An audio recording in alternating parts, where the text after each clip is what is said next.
سڵاوتان لێبێت خوێندکارانی ئازیزی پۆلی 12ی وێژەی لە هەرکوێیەکان. خۆشحاڵم کە دیسان بەردەوامی دەدەم بە تۆمارکردنی وانەکانی جوگرافیای مرۆیی.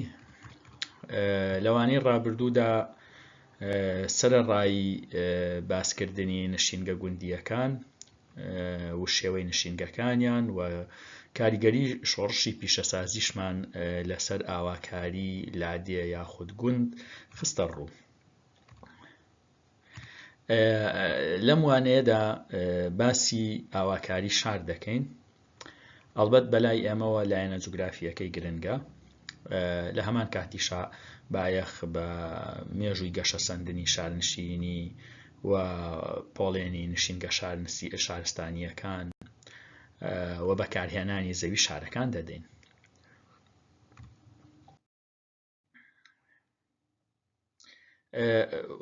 وەک هەمیشە شوناسی جوگرافیانەی ئەم بابەتەش لە پێشینەی گرنگی پێدانەکانمانە، کەواتە با هەر لە سەرەتاوە بزانین جوگرافیای ئاواکاری شار چییە.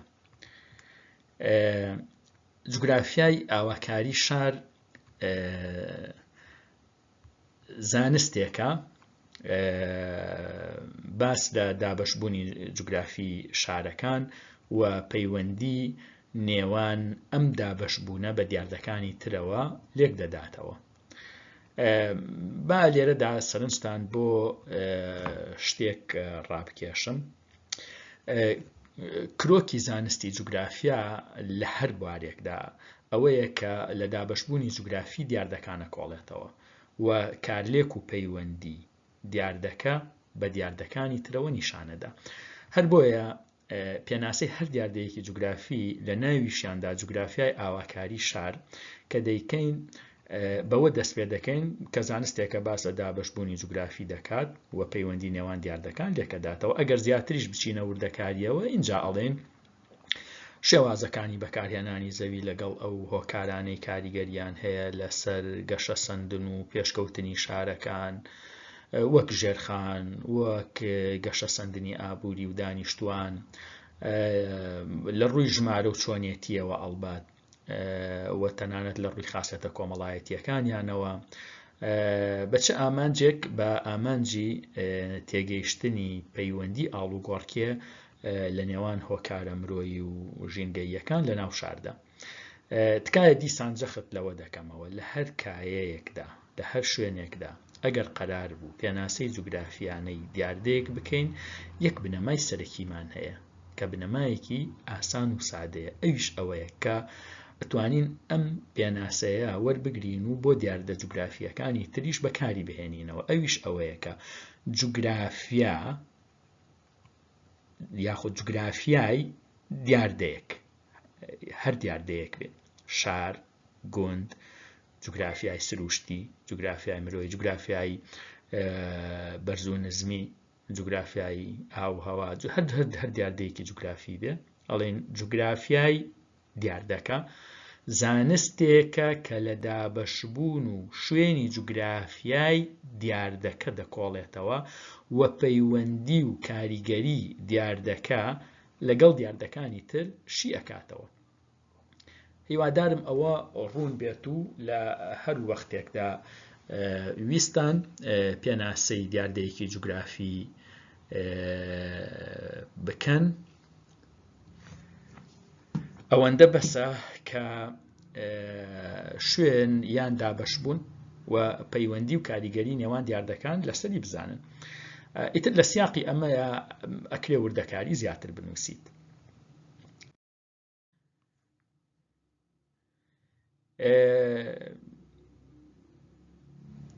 بە شێوەیەکی لاوەکی وەک هۆیەک بۆ ئاسانکاری فێربوونیش با لایەنە مێژوویەکەشی زۆر بە کورتی باس بکەین. شار چۆن سەری هەڵدا وە چۆن گەشەی کرد. لەوانەکانی پێشترا باسی ئەوەمان کرد کە سەرهەڵدانی گوندەکان ڕاستەوخۆ پەیوەندی بە دۆزینەوەی کشت و کاڵەوە هەبووە، بەڵام شارەکان بە پلەی ئیمتیاز پەیوەندی بە سەرهەڵدانی بازرگانیەوە هەیە. ئەمە سەرەڕای هەندێک هۆکاری تری وەک یەکێتی خێڵ و گوندەکان و هۆکاری ئاینی و دواتریش هۆکاری سیاسی. لە چاخە کۆنەکاندا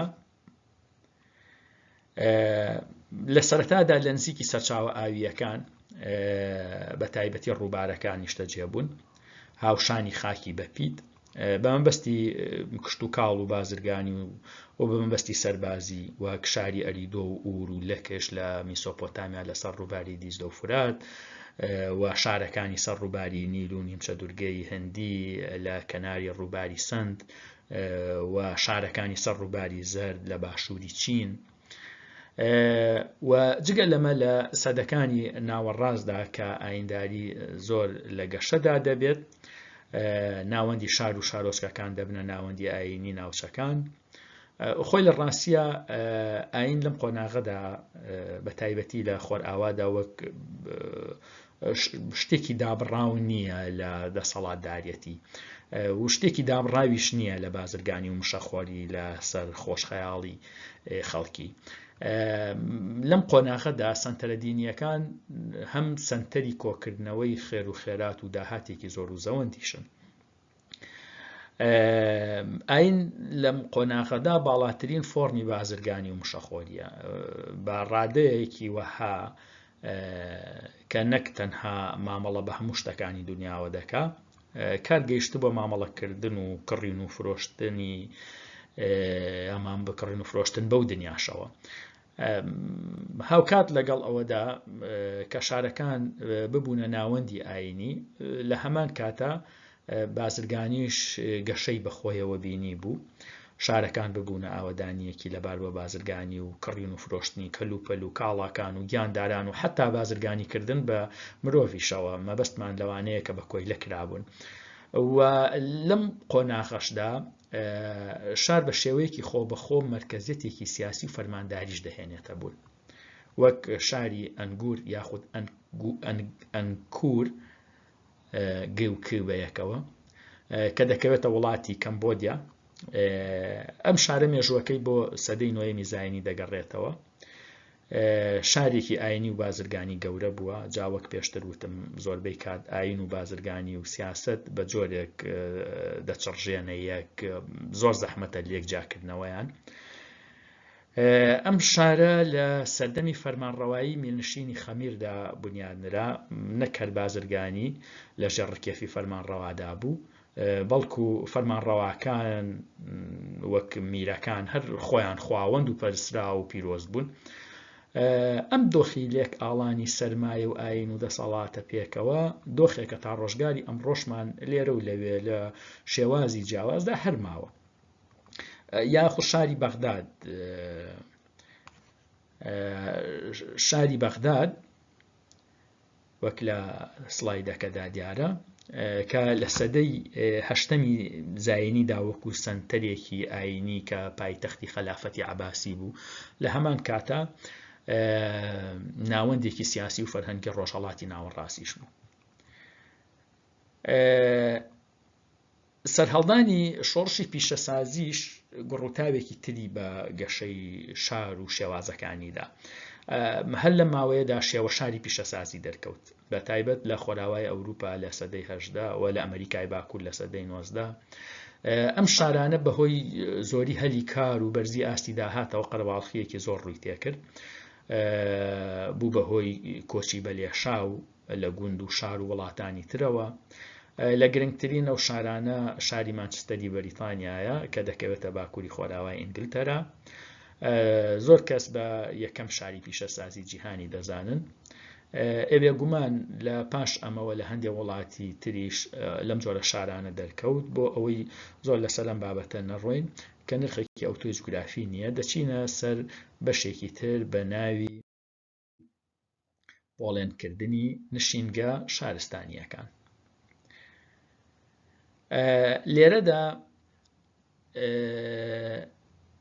مەبەستمان ئەوەیە چۆن شارەکان پۆڵێن بکەین، چونکە شارەکان لە قەبارە و ناودا جیاوازن، لە شارۆچکەوە هەمانە هەتا شار و ئەگلۆمیرەیشن کە کوتلەیەکی گەورەی شارنشینیە و لە نێوانیشانە میترۆپۆلیس و پاترۆپۆلیس و مێگاپۆلیس و ئۆربانەکان کە ناوچەیەکی شارستانی زۆر گەورەیە.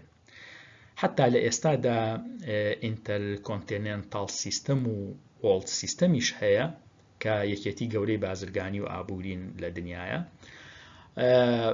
بەڵام بە هەر حاڵ بۆ ئەوەی سەرلێشەواویش دروست نەبێت ئێمە تەنها 5 نمونەیان باسەکەین کە ئەوانی شارۆچکە و شار و میترۆپۆلیس و مێگاپۆلیس و ئۆربان کە لە کتێبەکەدا بە کۆمەڵگەی شارستانی ناوبراوە. سەرەڕای ئەوەی پێوەەر بۆ ئەم نشینگانە لە وڵاتێکەوە بۆ وڵاتێکی تر جیاوازە، بەڵام بە شێوەیەکی گشتی نشینگە شارستانیەکان لە ڕووی ڕووبەر و ئەو چالاکیانەی تیانە ئەنجامەدرێت و ئەو خزمەتگوزاریانەی کە تیاندا پێشکەشەکرێت جیاوازن.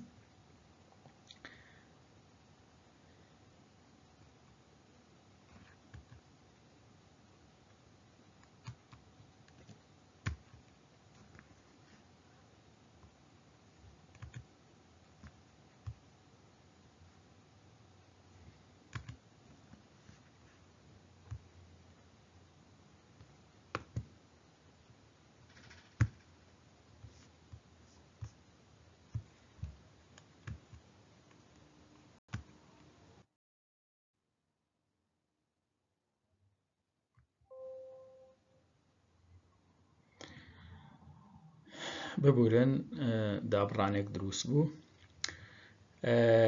باش بە سەرەتا ئێمە بزانین شارۆچکە چییە.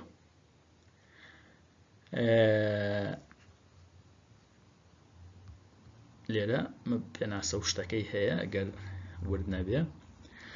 لە ڕووی ڕووبەرەوە لە گوند گەورەترە و بێگومان لە شار بچووکترە. چەند پیشەیەکی تێدا ئەنجامەدرێت وە کاری دەستی و پیشەسازی بچووک و بازرگانی تاک و هەندێک خزمەتگوزاری تری وەک شارەوانی و قوتابخانە و نۆرینگە لەم شارۆچکانەدا تا ڕادەیەک هەلی کار سنووردارە بە بەراورد بە شارەکان. ژمارەی دانیشتوانی شارۆچکە لە نێوان 2 تا 20,000 کەسێکدا دەبێت و ئەمەش لە وڵاتێکەوە بۆ وڵاتێکی تر بێگومان بە پێچەڕیەکەیان جیاوازە چڕی دانیشتوانیان. ئەوجا بابزانی شار چییە. بێگومان ڕووبەرێکی زەوی فراوانتری هەیە لە شارۆچکەکان. ژمارەی دانیشتوانی لە نێوان 100,000 بۆ 1 ملیۆن کەسدایە. ژێرخانی پێشکەوتووی هەیە وەک تۆڕی گواستنەوە و دامەزراوە گشتیەکان و دامەزراوە پەروەردەی و تەندروستیەکان و شوێنی حەوانەوە و کات بەسەربردن و ناوەندێکی بازرگانی و پیشەسازی و خزمەتگوزاری سەرەکیشە. هەر بۆیە هەلی کار لە بوارە جیاوازەکاندا تیایدا دەڕەخسێت. خۆ ئەگەر شارێ ژمارەی دانیشتوانەکانی لە ملیۆنێک تێپەڕی ئەوە بە شاری ملیۆنی ناو دەبرێت. ئەم زاراوەی ملیۆنیش زۆرتر لە سەرچاوە عەرەبیەکانە هەیە کە هەر لە وڵاتانی عەرەبیدا نزیکەی 17 شاری ملیۆنی هەن کە زۆربیان پایتەختەکانن و قاهیرەی پایتەختی میسریش گەورەترین شاری ملیۆنی وڵاتانی عەرەب نشینە. جگە لەمە شارە گەورەکان میترۆپۆلیس یاخود میترۆپۆلیتانمان هەیە کە لە بنەڕەتدا زاراوەیەکی یۆنانیە بە مانای شاری دایک دێت. میترۆ بە مانای دایک و پۆلیس یا پۆلیتان بە مانای شار دێت.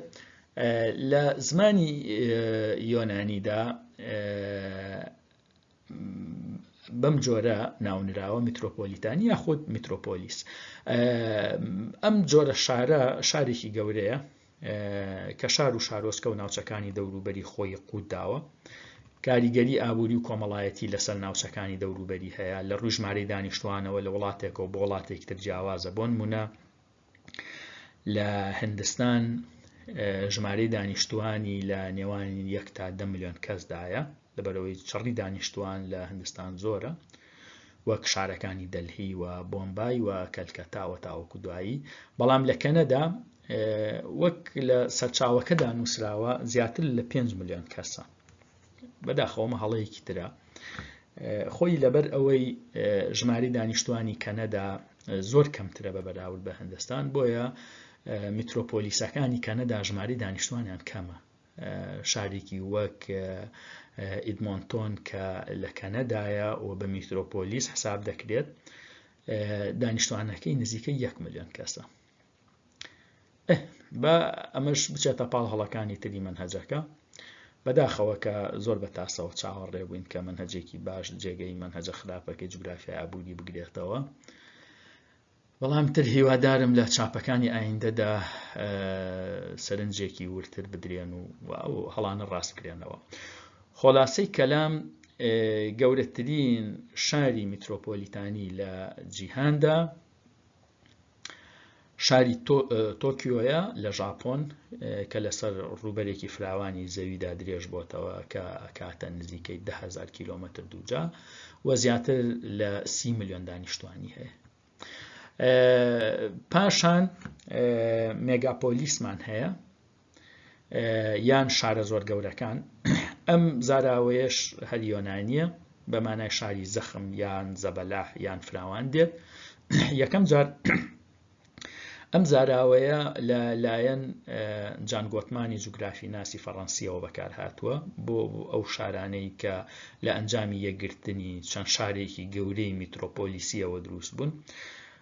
ئەم جوگرافی ناسە ئەم دەستەواژەیی بۆ ناوچەیەکی گەورەی کەنارەکانی خۆرهەڵاتی ویلایەتە یەکگرتووەکانی ئەمریکا بەکارهێنا کە شاری بۆستن و نیویۆرک و فیلادلفیا و بالتیمۆر و واشنگتۆن دی سی دەگرتەوە کە ئەم ناوچەیە گشتی بووەتە تۆڕێکی گەورەی تێکەڵاوی شارە گەورەکان کە وەها تێکەڵ بوون ئاسان نییە کۆتایی و دەستپێکی شارەکان لە یەکدی جیا بکرێنەوە.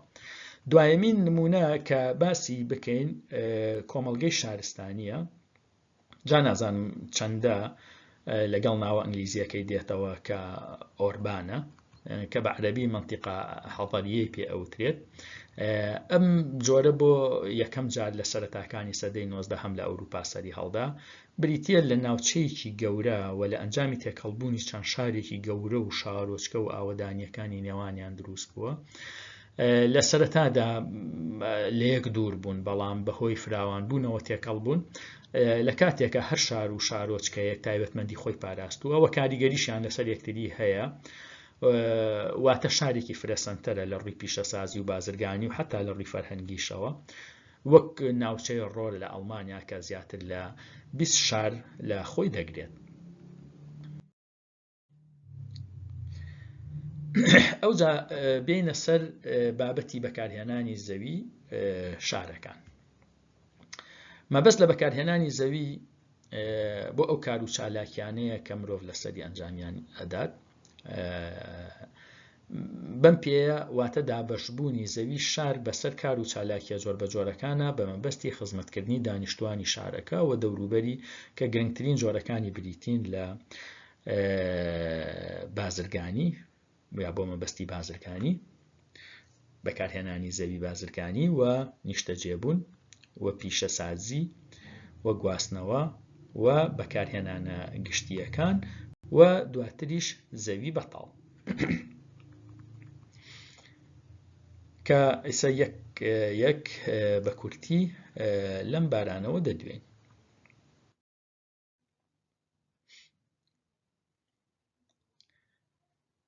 بەکارهێنانی زەوی بە مەبەستی بازرگانی یەکێکە لە بەکارهێنانە گرنگەکانی زەوی شارەکان و ئەم بەکارهێنانە ئەکەوێتە سەنتەری شارەوە سەرەڕای ئەوە بە درێژایی شارڕێگەکانی گواستنەوەیش درێژە بنەوە. لەبەرەوەی بازرگانی ڕۆڵێکی گەورە دەبینێت لەسەر هەڵدانی شار، بۆیە هیچ شارێک نییە کە ڕووبەرێکی زەوی تەرخانکراوی بۆ مەسەلەی بازرگانی نەبێت.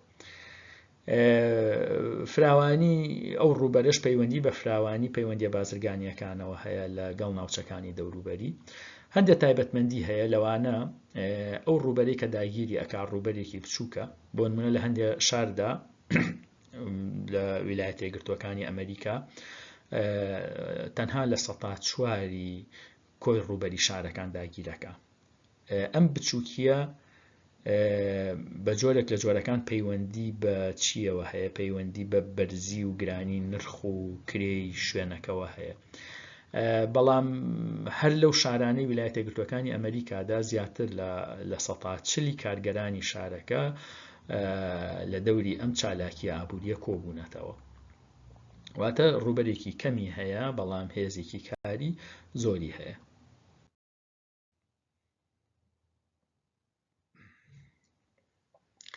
بەڵام بەکارهێنانی زەوی بۆ زەوی شارەکان ئەڵبەت بۆ نیشتەجێبوون بریتیە لەو زەویەی کە دانیشتووان ماڵ و سەکەنیان لە سەر بینا دەکەن ئەمە فراوانترین ڕووبەری زەوی شارەکان داگیرەکە لەگەڵ ئەوەی ئەم ڕووبەرە لە شارێکەوە بۆ شارێکی تر جیاوازە بەڵام بە شێوەیەکی گشتی نزیکەی لە 100% کۆی ڕووبەری شارە گەورەکان دەگرێتەوە. تایبەتمەندیەکانی ئەم بەکارهێنانە ئەوەیە کە ناتوانێت بڕکێی بەکارهێنانی بازرگانی پیشەسازی بکات.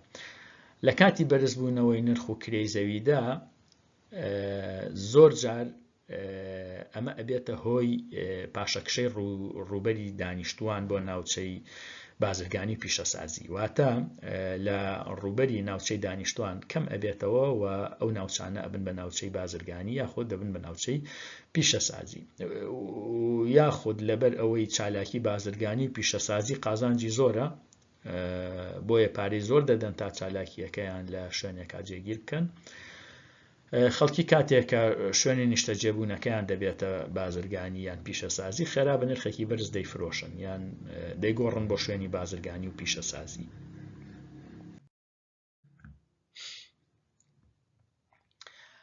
چالاکی پیشەسازیش بەشێک لە زەوی شارەکان بۆ خۆی دەبات جا پیشەسازی بچووک بێت یان گەورە پیشەسازیە بچووکەکان و کاری دەستی زۆرتر لە نزیکی ناوەندی شارەکان جێگیر دەبن بەڵام پیشەسازیە قورسەکان لە ناوچە پیشەسازیەکانی دەوروبەری شارەکان جێگیرە بن و بە شێوەیەکی گشتی ئەم بەکارهێنانە نزیکەی لە 9% کۆی ڕووبەری شارە گەورەکان داگیرەکات.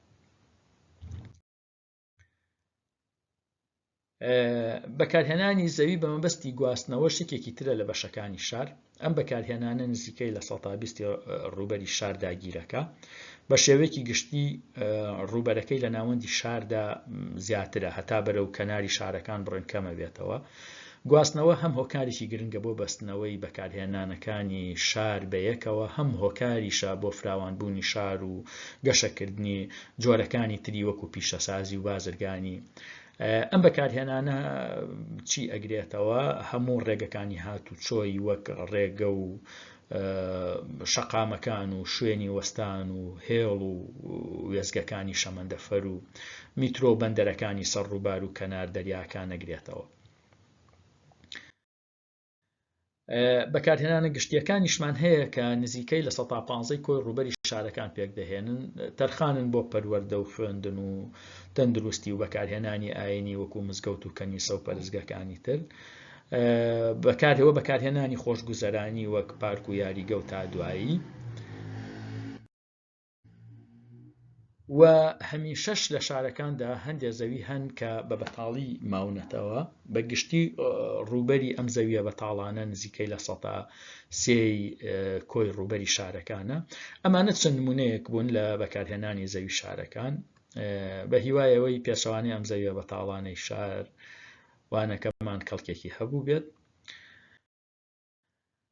لەوانەی داهاتووە باسی پێکاتەی ناوخۆی شار و بیردۆزەکانی فراوانبوونی شار و شێوازەکانی بەکارهێنانی زەوی شار لە هەردوو بیردۆزەی بازنەیی هاوچەق و فرەسەنتر دەکەین و گرنگترین ئەو هۆکارانش باسەکەین کە کاریگەریان لەسەر چۆنێتی بەکارهێنانی زەوی شار هەیە. تا ئەو کاتە بمێنن بەخێر و کاتێکی خۆش بۆ هەموو لایەک.